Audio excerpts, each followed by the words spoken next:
तो कल जो मैंने नासिक एग्ज़िबिशन का लास्ट डे जो विज़िट किया, आप लोगों को पता होगा, मैं गया था नासिक। तो एग्ज़िबिशन हॉल तो काफ़ी बड़ा था और ये 6, 7 और 8 जनवरी 2023 को लगा था। तो 7-8 जनवरी को मैं पहुंचा था वहाँ पे। रेयर फेयर 2023 ये उनका कैटलॉग है, collector society of numismatic and rare items Nashik. ठीक है, तो काफ़ी बड़ा एग्ज़िबिशन था। मैंने वहाँ पे बहुत ज़्यादा कोई वीडियो शूटिंग का काम नहीं किया। मैं अपने काम से गया था, कुछ लोगों से मिला, कुछ कलेक्शन मैंने अपने लिए बाय किया और कुछ जो लोगों का रिक्वायरमेंट था उनके लिए बाय किया है। ठीक है, कुछ एसेसरीज़ बची थी वो सब भी बाय की है। जैसे ये पाउचेस जो मुझे देने थे, तो उस हिसाब से ये पाउचेस का पूरा मैंने सेट भी ले लिया है। और मैग्नीफाइंग ग्लास वगैरह अगर किसी को चाहिए होगा तो ये मैग्नीफाइंग ग्लास भी है। जैसे और भी चीज़ें ऑलरेडी मेरे पास है। एसेसरीज़ के पार्ट में बता रहा हूँ। वेट मशीन भी है, ये 600 ग्राम तक शायद इसमें वेट हो पाता है। ठीक है, तो ये वो मशीन है। तो ऐसी भी कुछ चीज़ें, ये कॉइन को चेक करने के लिए, वेट चेक करने के लिए होती है। फिर कॉइन एल्बम भी कुछ लेने थे, तो इस टाइप के कॉइन एल्बम भी मैंने लिए, ये पोर्टफोलियो के लिए। ये भी 60 कॉइन्स के ही एल्बम है, तो ये भी आ गए हैं। और भी बहुत कुछ था एसेसरीज़ में, जो मतलब कॉइन होल्डर्स वगैरह ये सब लेके। कुछ पाउचेस भी ख़रीदे मैंने AKM के 2022 के 10 रुपीज़ के, यानी कि 2022 वाले 10 रुपये के ये पाउच है, इसको भी मैंने लिया है। और कुछ ऐसे कॉइन्स जिसका रिक्वायरमेंट आते रहता है, कॉमरमेटिव 5 रुपीज़ में, 10 रुपीज़ में। जैसे बीजू पटनायक वाला कॉइन है ये। ठीक है, और ये रानी वाला ये जो कॉइन है वो है।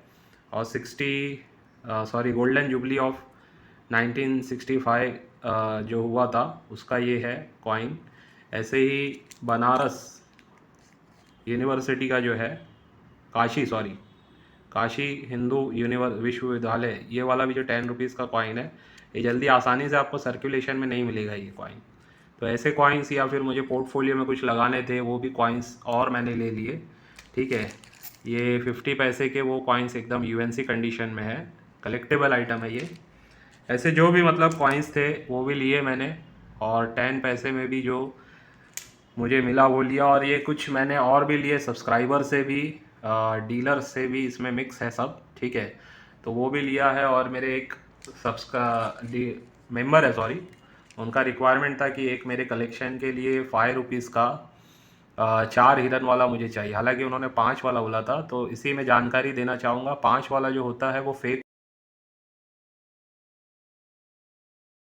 है। ओरिजिनल जो होता है वो 4 हिरन वाला, 6 हिरन वाला, और शायद 3 या 2 हिरन वाला होता है। 5 वाला फेक होता है, RBI ने 5 वाला बनाया ही नहीं है। वैसे ही उनको एक मोर वाला भी चाहिए था नोट कलेक्शन के लिए, तो ये 2 मोर में ही ओरिजिनल होता है 10 रुपीज़ का नोट। बाकी जो नोट होते हैं 3 मोर, 4 मोर, वो सब फेक होते हैं। ठीक है, तो ये 2 उनके लिए था रिक्वायरमेंट, तो उनके लिए भी लिया गया।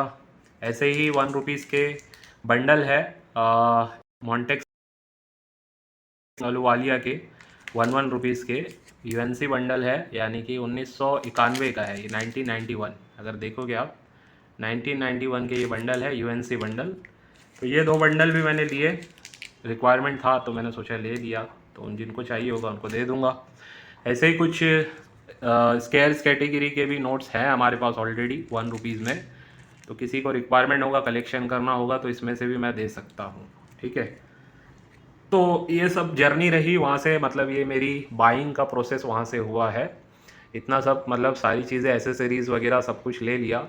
और वहाँ पे एक्चुअली मैंने वीडियो एक ही बनाया, 2 बनाया है। एक वहाँ के स्टैम्प के डीलर थे जो आए थे साउथ से, उनका वो बताता हूँ मैं, 1 मिनट। ये उनका मैंने ऐसे ही एक मतलब कि लेने के हिसाब से उनको ही बोला कि आप मुझे सजेस्ट करो कि कौन सा स्टैम्प लेना चाहिए। तो इसमें 100 अलग अलग वर्ल्ड के स्टैम्प है। ये लगभग मेरे ख्याल से 150 रुपीज़ में समथिंग उन्होंने मुझे दिया ये कुछ। ठीक है, तो इनका लेकिन बहुत ज़बरदस्त कलेक्शन है। 40 साल से इन्होंने कलेक्शन किया, और लास्ट 4-5 साल से वो डीलर के हिसाब से भी काम कर रहे हैं। तो उन्होंने मुझे बताया कि अगर आपके पास कोई भी स्टैम्प कलेक्शन किसी के पास अच्छा रहेगा तो मैं ख़रीद लूँगा, मुझे बताना। बहुत सारी चीज़ें वो कलेक्ट करते हैं, हालांकि इंग्लिश में ही बात हो रही थी, तो कुछ वर्ड्स उनके प्रोनाउंसिएशन मुझे नहीं समझ में आ रहे थे। वीडियो बनी है, वो भी वीडियो मैं कभी रहा तो डाल दूँगा। और मेरे कुछ लोग वहाँ पे जो कॉइन्स लाते हैं उनको मैंने क्या किस तरीके से समझाया है वहाँ पे, वो भी एक वीडियो बनी है, वो भी वीडियो मैं डाल के बता दूंगा। इसी वीडियो में वो मर्ज कर दूंगा ताकि इसी में वो वीडियो भी एग्जीबिशन की ऐड हो जाए और आपको एक ही वीडियो में सारी इन्फॉर्मेशन समझ में आए। ठीक है, अब आगे वो वीडियो देखिए जो मैं एग्जीबिशन में गया और वहाँ पे जिन लोगों ने कॉइन्स लाए थे मुझे बेचने के लिए या दिखाने के लिए, तो उनको जो मैंने बताया है वो आपको भी सीखने काम आएगा। ठीक है, सबसे पहले कुछ बोलूँगा कि सिक्कों का जो एग्ज़िबिशन है उसको हमें क्यों अटेंड करना चाहिए। उस पर मैं पहले भी एक बार मेरी वीडियो बना चुका हूँ, उसमें मैंने डिटेल में बताया, लेकिन इन शॉर्ट ये बोलूँगा आपको कि एग्ज़िबिशन जब हम विज़िट करते हैं ना, उससे हमें पता चलता है किस टाइप की बाइंग सेलिंग मार्केट में हो रही है। आप 2 4 10 सिक्के आप अपने लेके जा सकते हैं, कुछ नोट्स लेके जा सकते हैं, अलग अलग डीलर को बता सकते हैं, चेक करवा सकते हैं। उनमें से कुछ होंगे जो आपको शायद ज़्यादा इन्फॉर्मेशन ना दें, लेकिन कुछ ऐसे भी होते हैं जो इन्फॉर्मेशन देते हैं। डिपेंड ये करता है कि आप किस तरीके से इन्फॉर्मेशन निकालते हैं। अगर आप सिर्फ जाके पूछेंगे कि इसकी प्राइस क्या है, तो कॉमन होगा तो कोई भी बोल देगा इसकी कोई प्राइस नहीं है, कॉमन है। लेकिन आप सही तरीके से इन्फॉर्मेशन निकालना जानते हैं तो आपको क्वेश्चन ये करना चाहिए कि भाई ये जो कॉइन्स है क्या ये कलेक्टेबल हैं, या इस सीरीज़ में जो 1 रुपया है या इस सीरीज़ में जो 2 रुपया है, 5 रुपया है, 10 रुपया, इसमें कौन सा रेयर आता है, कौन सा कलेक्ट करेंगे तो जिसकी प्राइसिंग हमें ज़्यादा मिल सकती है, कौन सा स्केर्स आता है जिसको कलेक्ट करके रखने से आगे इन फ्यूचर वो काफ़ी मतलब उसका डिमांड हो सकता है।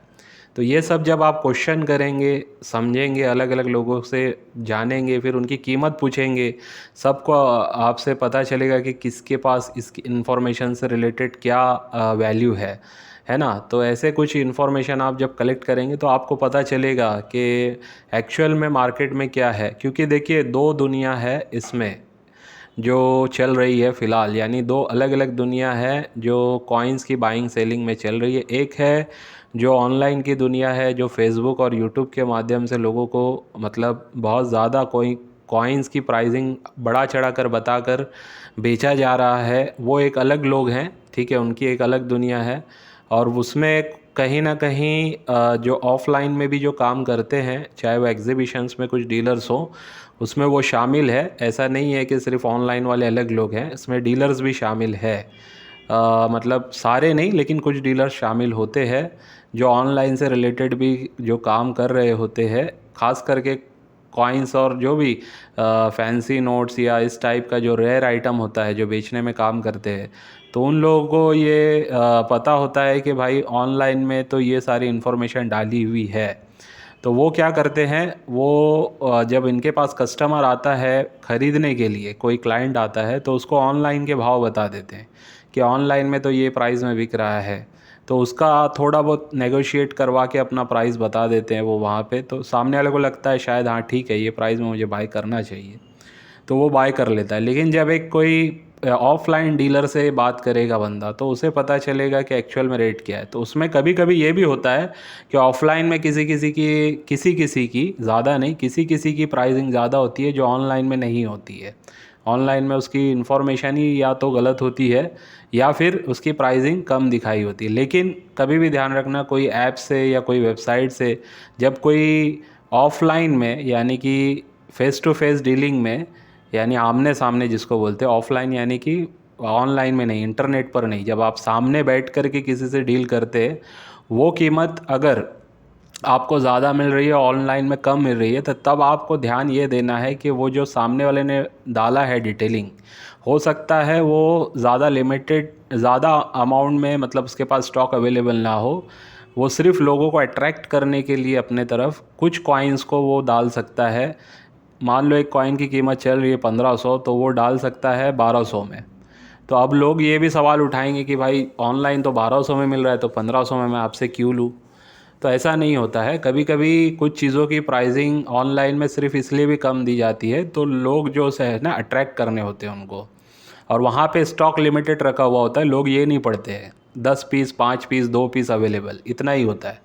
पाउच का पाउच अवेलेबल नहीं होता है, या फिर ज़्यादा पीस का रिक्वायरमेंट होगा तो अवेलेबल नहीं होगा। तो वो क्या है, सिंगल एक एक दो दो पीस बेचते हैं, कुछ दिनों तक उसका रेट वहाँ पे वो हाईलाइट करते हैं, फिर बाद में धीरे से बढ़ा देते हैं। मान लो फिर 1000 का फिर से 1500 कर देंगे, जो ऑफलाइन में भी 1500 में बिक रहा है। तो ऐसे मतलब काफ़ी सारी चीज़ें हैं जिसको आपको देखना है, समझना है। तो मेरा एक्सपीरियंस नासिक एग्जीबिशंस में भी यही रहा। काफ़ी लोग आए थे जिनको ऑनलाइन की डिटेलिंग पता थी, तो वो लोग उस हिसाब से इंक्वायरी कर रहे थे। कुछ लोग को कुछ भी नहीं पता था, सिर्फ वो सिक्के लेके आ गए थे। तो उनसे भी मैंने जब सिक्के वगैरह देखे तो मैंने जो गाइडेंस की है, अब आगे आगे आपको मैं वो वीडियो दिखाता हूँ कि क्या मैंने उनको कहा है, किस टाइप के सिक्कों को हमें कलेक्ट करके रखना चाहिए, किन की प्राइसिंग आगे बढ़ सकती है, ये सारी डिटेल।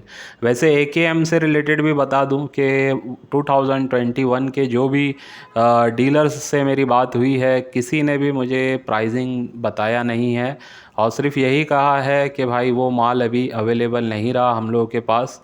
यानी कि जो पहले इन लोगों ने बेचा है कुछ कम प्राइसिंग में, पहले 10 रुपये का सिक्का, शायद आप लोगों को पता नहीं है, शुरू में जब ये 2021 का अभी माहौल नहीं बना था AKM का, वो टाइम पे 50 से 100 रुपये में बिकता था। लेकिन आज जो है 600, 700, 800 तक भी बिक रहा है, ठीक है। तो अब जो है वो जो मेन डीलर थे जिनके पास 100-50 रुपये में अवेलेबल था, अब वो माल ख़त्म हो चुका है। तो वो लोग अब ये नए रेट्स में माल ला नहीं रहे हैं। अब जो भी बिक रहा है, ज़्यादातर जिन लोगों ने स्टॉक कर लिया, मतलब 80-90% लोगों ने 100-200 रुपये में ख़रीद के स्टॉक कर लिया। अब वो अपने हिसाब से बेच रहे हैं, कभी वो 800 में भी बेच देते हैं, कभी ऑनलाइन में प्राइस 650 का भी डाल देते हैं, कभी 700 का भी डाल देते हैं। लेकिन प्रैक्टिकली ये है, आप लोगों को थोड़ा सीखना पड़ेगा। सीखे बिना आपको नहीं समझ में आएगा कि किस में इन्वेस्टमेंट करना चाहिए। अगर आपको पता होगा कि फला मिंट से कौन से कॉइन कितने मिंटेज है, ये भी एक जानकारी बहुत इंपॉर्टेंट होती है, तो आप उस हिसाब से फिर डिसाइड कर पाएंगे कि AKM की सीरीज़ में भी जितने भी 2021 के कॉइन्स है, उसमें से किस में आपको ज़्यादा इन्वेस्टमेंट करना चाहिए, किसकी मिंटेज लो है। तो देखिए, यही कॉन्सेप्ट है, चाहे कोई भी हो, AKM का कॉइन हो या कोई भी रेयर आइटम हो, कॉन्सेप्ट यही है, जिसकी जितनी कम मिंटेज होगी, जितनी जितनी जिसकी कम ढलाई होगी, जो जितना दुर्लभ होगा उसी की उतनी वैल्यू होगी, अभी भी और आगे भी बढ़ती रहेगी। क्योंकि जो चीज़ ये बनती है, कॉइन्स या नोट्स, ये वन टाइम ही बनते हैं।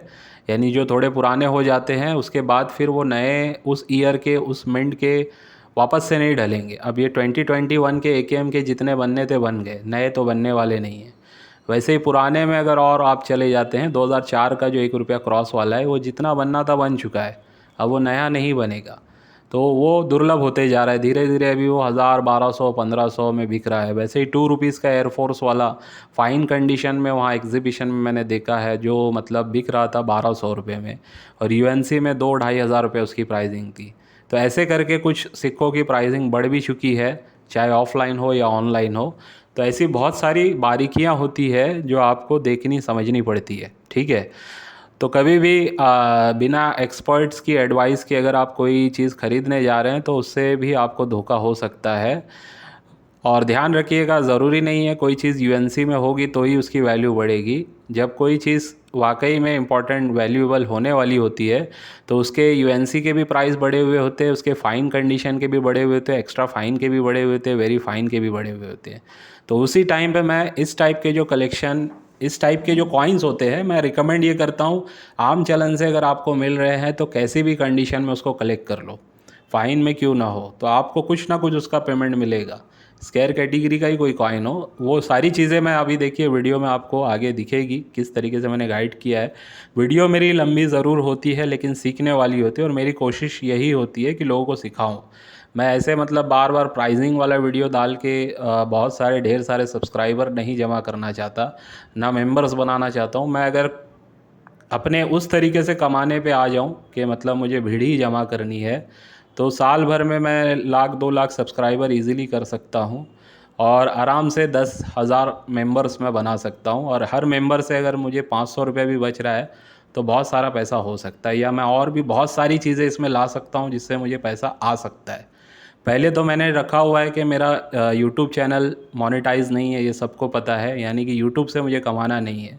मैं ये बिज़नेस सिखा रहा हूँ लोगों को, और लोग मुझसे सीख रहे हैं। सीख करके जो भी मतलब हमारे बीच में ट्रांजैक्शंस होते हैं, उसी में मैं थोड़े मार्जिन पे काम कर रहा हूँ। जिसको भी मुझसे ख़रीदना होता है वो ख़रीदता है, जिसको बेचना होता है वो बेचता है, ठीक है। और दूसरी बात, नोट्स में भी जैसे भी 1 रुपीज़ का बंडल वगैरह भी आपने देखा है, या कोई भी बंडल में अगर आपको बेच रहा हूँ तो इतना ध्यान रखिएगा, शायद आपको कोई इस टाइप की बात ना करे। बहुत कम लोग होंगे जो इस टाइप की बात आपको एश्योरिटी देंगे। इन केस अगर आपको लगता है उस उन बंडल्स का 2 साल के बाद, जैसे पोर्टफोलियो मैं बोल रहा हूँ, वैसे ही बंडल्स की भी बात कर लेते हैं। कोई बंडल्स आपने मुझसे ख़रीदे हैं नोट्स के, अगर उसका 2 साल के बाद आपको लगता है वैल्यूएशन नहीं बढ़ी है, तो एज़ इट इज़ जो प्राइस में मैंने आपको सेल किया था सेम प्राइस में, या फिर ज़्यादा से ज़्यादा 20% लेस करके मैं आपसे वो ख़रीद लूँगा। ये नहीं बोलूँगा कि भाई मतलब वो अब हो गया डील अपनी पहले की थी, ऐसा कुछ भी नहीं है।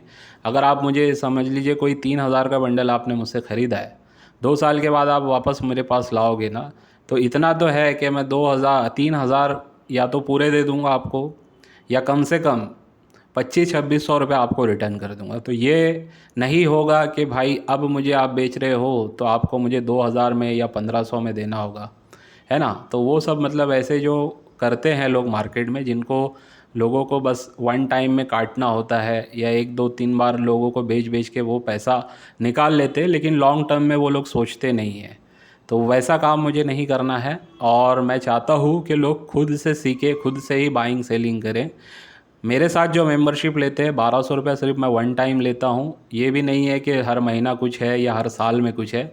1,200 रुपये देने में मैं बुक भी दे रहा हूँ आप लोगों को, और साथ में बहुत सारी चीज़ें सिखाने वाला हूँ आगे भी मतलब कुछ ऐसी सर्विसेज देने की मेरी कोशिश रहेगी, जिससे आप लोगों को ये हॉबी से रिलेटेड जो काम होता है, इसमें बिज़नेस होता है, वो करना काफ़ी आसान हो जाएगा, ठीक है। तो उसके लिए भी मेरी प्रिपरेशन धीरे धीरे चल रही है। 1 साल का मेरा टारगेट है। 1 साल होते होते मेरी टारगेट ये है कि वेबसाइट या ऐप्स वगैरह भी मेरे आ जाएंगे 1 साल के अंदर ही, 6 महीने से 1 साल के बीच में। तो उससे आप लोगों को बहुत सारी हेल्प होगी। बहुत सारे कॉइन्स के जो रेट्स आपको जानने होते हैं, वो जो मेरे मेंबर्स होंगे और जो रजिस्टर्ड क्लाइंट होंगे, जो कस्टमर होंगे उस ऐप के, उस वेबसाइट के, उनके लिए ये समझता हूँ मैं 80-90% कॉइन्स की डिटेलिंग अवेलेबल हो जाएगी। कहीं जाने की ज़रूरत नहीं है, किसी को कोई पैसा देने की ज़रूरत नहीं है, कोई बुक ख़रीदने की ज़रूरत नहीं है। अपडेटेड इन्फॉर्मेशन रहेगी, और भी ऐसी बहुत सारी बेनिफिट्स उसमें मैं करवाऊँगा, आपको सर्विस दूँगा। यानी कि आपके लिए आसान हो जाएगा, आप परेशान नहीं रहोगे कि भाई अब ये जो सिक्का मिला है इसका क्या करना है, इसको कहाँ जाके पूछना है। तो ऐसी बहुत सारी चीज़ें आपके मोबाइल में ही आपको मिल जाएगी, या फिर जो भी रहेगा स्टेप बाय स्टेप मैं आगे बताऊंगा, आगे क्या मेरी प्लानिंग है, कैसे मैं आगे बढ़ रहा हूँ, ठीक है। तो ये सारी बातें भी इम्पॉर्टेंट होती है। और वीडियो में कंटेंट, मैं हमेशा बोलता हूँ मेरा कंटेंट पब्लिक को अट्रैक्ट करने के लिए कम होता है। मैं हमेशा कोशिश करता हूँ जो लोग मेरे साथ जुड़ गए हैं उनको सही कंटेंट दूँ, सही प्रैक्टिकल बातें बताऊँ। जितनी मुझे पता है मैं सब बताने की कोशिश करता हूँ, ठीक है। तो अब आगे वीडियो देखिए एग्जीबिशन वाला ही, ताकि आप लोगों को समझ में आए एग्जीबिशंस में लोग आते भी है तो किस तरीके से फिर उनका कलेक्शन होता है। तो बहुत लोग उनके साथ धोखाधड़ी भी करते हैं या गाइड नहीं करते हैं, ऐसा भी होता है एग्जीबिशन में, ये बात का भी ख्याल रखें। ऐसा नहीं है कि वहाँ पे सिर्फ आपको मतलब सारी चीज़ें अच्छी अच्छी होगी। 50% सही है, 50% आपके साथ वहाँ पे भी धोखा हो सकता है, लेकिन ये आपके हाथ में है आप किस तरीके से काम करते हैं, ठीक है। सही लोगों से मिलोगे सही काम होगा, गलत लोगों से मिलोगे टकराओगे, और वो लोग आपको कहीं ना कहीं गलत प्राइसिंग में चीज़ें या बेच देंगे या ख़रीद लेंगे आपसे, ठीक है। तो इसमें मैं यही कहूँगा, इसमें गलती आपकी होगी क्योंकि नॉलेज आपको नहीं है, और नॉलेज नहीं होगा जिस फील्ड में, तो वहाँ पे हम काम करने जाएंगे तो जाहिर सी बात है धोखा हो सकता है हमारे साथ, ठीक है। अब आगे की वीडियो देखिए।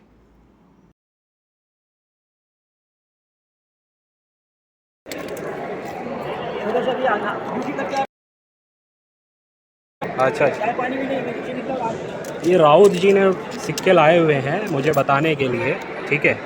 इनको मैंने अभी गाइड किया है कि स्क्वायर कैटेगरी के कॉइन्स हमें कलेक्ट करने हैं। तो ऐसा एग्जीबिशन में बहुत सारे लोग कॉइन्स लेके आते हैं। अभी इन्होंने भी, क्या नाम है सर आपका? राजू पटेल। आप भिवंडी के करीब से ही है ना? ठीक है, आप भिवंडी मेरे ऑफिस पे आने वाले हैं, ठीक है। तो इनका कलेक्शन अच्छा है, ये 1.5-2 साल से कलेक्शन, 1 साल हुआ है, 1 साल से ये कलेक्शन कर रहे हैं, और स्क्वायर कैटेगरी में इन्होंने किया हुआ है। और मैंने इनको बोला हुआ भी है कि जितने भी सिक्के हैं उसकी कुछ ना कुछ वैल्यू है आपकी, ठीक है। तो ये बात का ध्यान रखिए, स्केयर कैटेगरी के कॉइन्स ही कलेक्ट करने। इस वीडियो को मैं जो बना रहा हूँ ना, उसमें सिर्फ एक चीज़ दिखाना चाहता हूँ कि 5 रुपीज़ के कॉपर निकल वाले जो भी स्मारक सिक्के हों, यानी कि जिसमें फ़ोटो होता है, या 1 रुपीज़ के स्मारक सिक्के कॉपर निकल वाले, ठीक है, जिस पे फ़ोटो होता है, या 2 रुपीज़ के स्मारक सिक्के जो होते हैं कॉपर निकल वाले, इन सब पे जो भी फ़ोटो वाले सिक्के होते हैं, इनको आप अगर आम चैनल से कलेक्ट कर रहे हैं तो इनको कलेक्ट कीजिए। इन सब की वैल्यू आगे बढ़ने वाली है। अभी भी इस पोजीशन में हर सिक्के की कुछ ना कुछ वैल्यू है। जैसे भी ये ILO वाला सिक्का है, ये नोएडा मिंट से है। इसकी बुक में प्राइस अभी UNC कंडीशन में 400 रुपये दी हुई है। इस कंडीशन में फिर भी 100 रुपये की वैल्यू तो रखता ही है, 100 से 200 रुपया, ठीक है। तो ऐसे जो भी सिक्के अगर कलेक्ट करेंगे ना, इसकी वैल्यू आज भी है और आगे भी बढ़ने वाली, ये बात का। तो पहले तो क्या करना है, एग्जीबिशन में जब भी आप लाएंगे ना, आपको पता होना चाहिए कि आपके जो सिक्के हैं उसमें कौन से कम स्केयर कैटेगरी, अच्छा, उसको आप जब अलग कर लेंगे और फिर आप उसको दिखाएंगे किसी को, तो वो डायरेक्टली आपके सिक्के देख के फाइनल कर देगा। अच्छा। जो भी रेट बोलना है वो बोल देगा। लेकिन जब आप मिक्स बताएंगे ना, तो सबके पास टाइम नहीं होता है। हाँ जी, बराबर। तो वो क्या बोलेगा, यार इसमें शॉर्टिंग नहीं किया हुआ है, तो इस वजह से वो रिजेक्ट कर देगा। इंदिरा गांधी का सिक्का, ये कैसा है? अब ये इंदिरा गांधी का इन्होंने सिक्का लाया हुआ है, ये मिंट है, हैदराबाद मिंट, हैदराबाद स्टार है इस पर, ठीक है। लेकिन इसकी कंडीशन वो वाले जैसी नहीं है। अभी कौन सा दिखाए थे आपने, जो एकदम चमक रहा था, वो चलेगा भाई साहब, है ना। वो कंडीशन में रहता तो 100 से 150 रुपये में बिक जाता है। फिर भी इसकी 50-60 रुपये वैल्यू है, ठीक है। क्यों? क्योंकि ये स्टार में है, इस वजह से। अच्छा, ये वाले जो 10 रुपये होते हैं ना, इसमें 2005 वाला जो होता है क्रॉस कॉइन, वो थोड़ा सा हाई वैल्यू वाला है। और जो 2006 का है कॉमन है, 2007 वाला भी थोड़ा कलेक्टेबल है, अच्छा, ठीक है। ये बात का ध्यान रखिए। तो ऐसे कुछ सिक्के हैं जो स्केयर कैटेगरी के पुराने, इनको कलेक्ट करना चाहिए अगर आम चलन से मिल रहे हैं। अगर आप किसी से बाय कर रहे हो, 2005 का है, हाँ, इसमें 2005 का 1000 रुपये तक भी बिकता है, लेकिन कंडीशन के हिसाब से, ठीक है। हाँ, ठीक है। ये 2 रुपया, ये 2 पैसा वगैरह है ना, इसका सबका मिंट मार्क वगैरह चेक करना पड़ता है। अभी एग्जीबिशन में इतना टाइम नहीं होता है, अच्छा, ठीक है। तो क्या होता है, स्केयर कैटेगरी पे इतना कोई आपको वैल्यू नहीं देगा। यही अगर रेयर वाला होता तो अभी मैं देखता इसको, चेक करता। लेकिन ये मुझे पता है या तो कॉमन है या स्केयर है। अच्छा, स्केयर को अपन कैसा है, अच्छी कंडीशन में होगा तो मैं मेरे ऑफिस में लेता भी हूँ, ऑनलाइन भी बहुत लोग मुझे भेजते हैं, उनसे भी लेता हूँ, ठीक है। लेकिन कम से कम अच्छी कंडीशन के स्केयर वाले होने चाहिए। तो अभी एक अंदाज़ा बता रहा हूँ आपको, इसमें ज़्यादातर आपके कॉमन है, इनकी कुछ ना कुछ वैल्यू है आपकी, ठीक है।